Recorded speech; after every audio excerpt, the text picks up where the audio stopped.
দাঁড়িয়ে প্রস্রাব করলে গুনাহ হবে কিনা। প্রস্রাব আসলে দাঁড়িয়ে করা এটা অসুন্দর, এটা অমুসলিমদের কালচার।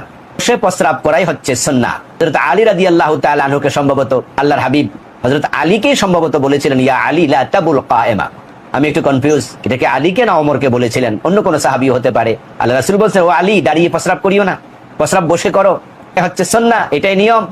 দাঁড়িয়ে প্রস্রাব করা কুকুরের স্বভাব। তো যেটা জানা নেই, যেটা মনে নেই, তো সেটা কেন বললেন? আর হযরত আলীর নামে এইসব বিভ্রান্তিগুলো কেন ছড়ানো হয়? আমাদের আহলে সুন্নাতের মাওলানা এইসব কাজ করে। এই দাঁড়িয়ে পেশাব করেছিলেন হযরত উমর রাদিয়াল্লাহু আনহু। উনি বলছেন যে আমি একবার দাঁড়িয়ে পেশাব করছিলাম, তো রাসূলুল্লাহ সাল্লাল্লাহু আলাইহি ওয়াসাল্লাম আমাকে দেখে ফেলেন। তারপর বলেন, এ উমর, তুমি দাঁড়িয়ে পেশাব করবে না? তো হযরত উমর বলেন, তারপর থেকে আমি জীবনভর দাঁড়িয়ে কোনোদিন পেশাব করিনি।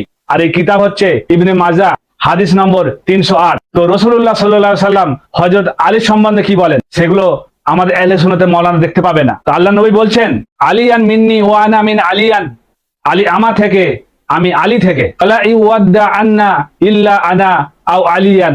আল্লাহ নবী বলছেন, আমি আর আলী ব্যতীত কেউ আমার রিসালাতের অধিকার পূরণ করেনি। আর এই কিতাব হচ্ছে আমাদের সিয়াসিতার কিতাব, সুনান তিরমিজি, হাদিস নম্বর 3719। এই হাদিসগুলো আমাদের আহলে সুন্নাতের মাওলানা দেখতে পায় না।